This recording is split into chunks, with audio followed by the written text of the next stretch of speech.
শুনানির দ্বিতীয় দিন এসআইআর এর শুনানি চলছে। প্রথম পর্যায়ে প্রায় ৩২ লক্ষ ভোটারের হিয়ারিং। মূলত নো ম্যাপিং ভোটারদের কাছেই নোটিশ চাওয়া হচ্ছে যাবতীয় নথি। কমিশন সূত্রে জানা যাচ্ছে, শুনানি কেন্দ্রে প্রথমে সই সংগ্রহ করা হচ্ছে ভোটারদের, তারপরই ছবি তুলে আপলোড করা হচ্ছে কমিশনের পোর্টালে। মিলিয়ে দেখা হচ্ছে সই বা ছবি সেই ভোটারেরই কিনা। আপলোড করা হচ্ছে ভোটারের দেওয়া নথিও, এবং সেটি সঙ্গে সঙ্গে চলে যাচ্ছে জেলা শাসক তথা জেলা নির্বাচনী আধিকারিকের কাছে। তিনি 5 দিনের মধ্যে তা যাচাই করে রিপোর্ট দেবে কমিশনকে।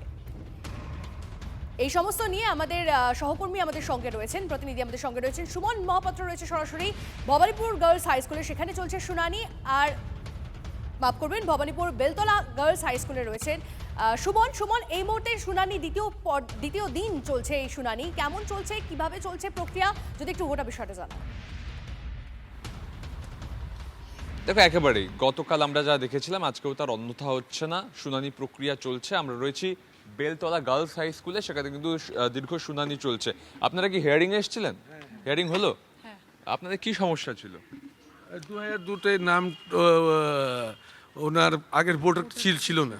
তো আপনাদের এখন কি মানে কাজ হয়ে গেছে? হ্যাঁ, একদম। এটা কি হ্যারাসমেন্ট বলে মনে হচ্ছে? না, একদম নয়, একদম স্মুথ আছে, কোনো হ্যারাসমেন্ট নয়। দেখো, এইভাবেই কিন্তু এখানে এই যে সংশোধনের কাজ চলছে, হিয়ারিং এর কাজ চলছে। আমি ক্যামেরা বন্ধু দীপঙ্করকে বলবো একবার ভেতরের ছবিটা দেখাতে, যে লম্বা লাইন রয়েছে এবং সেই লাইন দিয়েই কিন্তু যারা হিয়ারিং এ এসছেন তারা কিন্তু হিয়ারিং এ পার্টিসিপেট করছেন, এবং তারপরে কিন্তু তারা যে হিয়ারিং এর পর যে নথি পেশ করছেন এবং নথি পেশ করার পরে কিন্তু তারা হিয়ারিং এ সাকসেসফুল ভাবে ফিরে যাচ্ছেন।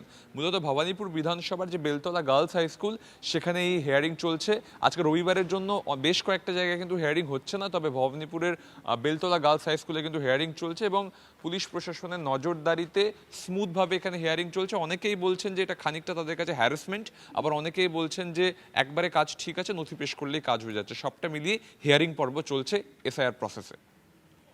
বেশ, অবশ্যই সুমন তুমি নজর রাখো। সুমন, যেরকম ছবিটা দেখাচ্ছিল, এই মুহূর্তে বেলতলা গার্লস হাই স্কুল ভবানীপুরে, সেখানে শুনানি চলছে, দ্বিতীয় দিনের শুনানি চলছে। কিন্তু বেশ কয়েকজন বলছেন তারা কোনো রকম হয়রানির মধ্যে পড়ছে না, কারো হয়রানির শিকার হতে হচ্ছে।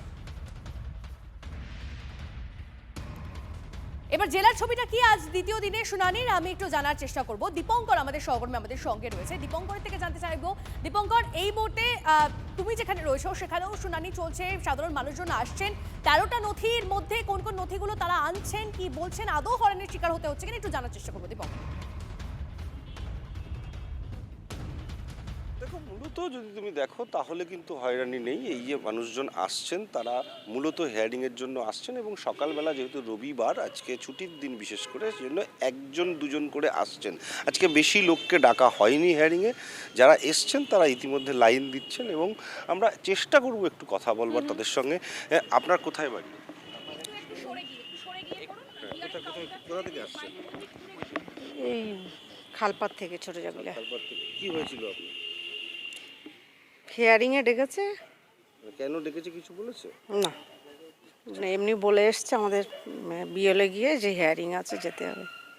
বুঝতে পারছো, সাধারণ মানুষজন যারা তারা হিয়ারিং এ কোন কোন ডেকেছেন নথি আনছেন তাদেরকে সেই সমস্তগুলো আসতে যদি বলা একটু হয়েছে, জানা এবং যায়, তারা দীপঙ্কর। আসছেন।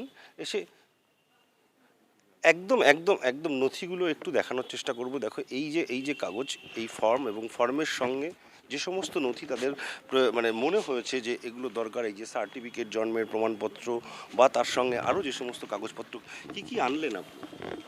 আধার card, PAN card, school admit, এগুলোই নিয়ে এসছি সব। কেন ডেকেছে কিছু জানেন? কেন রেখেছে? নামের ভুল টুল ছিল, সেগুলো ঠিকঠাক হবে এখন হয়তো। বুঝতে পারছো, নামের ভুল কিংবা নানা রকম টেকনিক্যাল ত্রুটি থাকতে পারে, সেই ত্রুটি নিয়েই কিন্তু এই আনম্যাপড হয়েছে, এবং সেই কারণে তাদেরকে ডাকা হয়েছে। তারা যে সমস্ত নথি আছে সেই নথিগুলো তারা নিয়ে আসার চেষ্টা করেছেন, এবং সেই নথি নিয়ে এসে এখানে হিয়ারিং চলছে, সেখানে তারা জমা দেবেন। এবং যদিও রবিবার, সেই কারণে আজকে অল্প মানুষজনকে ডাকা হয়েছে, তারা আসছেন এবং তারা হিয়ারিংয়ের জন্য এসে তাদের যাবতীয় নথি সেগুলো জমা দিচ্ছেন। এবং আজকেও একই রকমভাবে অন্য যেগুলো গতকাল যে হিয়ারিংয়ের জন্য আনম্যাপড হয়েছিল, যারা যারা প্রায় 1200-র বেশি এই বিধানসভা কেন্দ্রে যারা এসছেন, এসে জমা দিয়েছেন, জমা দিয়ে তারা চলে গেছেন, সেই যে পেপারসগুলো সেগুলো বিএলওর এন্ড থেকে, বিএলওর অ্যাপ থেকে কিন্তু আবার আপলোড করার কাজ, সেটা কিন্তু অফিসিয়ালি কখনো বিএলও বাড়িতে বসেও করতে পারেন বা এখানে অফিসে এসেও করতে পারেন, সেই ধরনের কাজগুলোও কিন্তু আজকে হচ্ছে। সব মিলিয়ে বলা যেতে পারে রবিবার ছুটির দিন বলে যে হেয়ারিং থেমে আছে তা কিন্তু নয়, একে একে লোক আসছে। আমি তোমাকে আরো একদম। আমরা দেখাবো সেই যে ছবি এই দেখতে যে পাচ্ছি, আমরা দুটো ছবি আপনাদেরকে দেখালাম, শহর কলকাতাতেও যেমন দেখালাম শুনানি চলছে, সেই শুনানি কেন্দ্রের ছবি আপনাদেরকে দেখালাম, সেখানে মানুষজনের সঙ্গে কথা বলছিলেন আমাদের প্রতিনিধিরা। অন্যদিকে বারাসাতের ছবিটা আপনাদেরকে দেখাচ্ছি।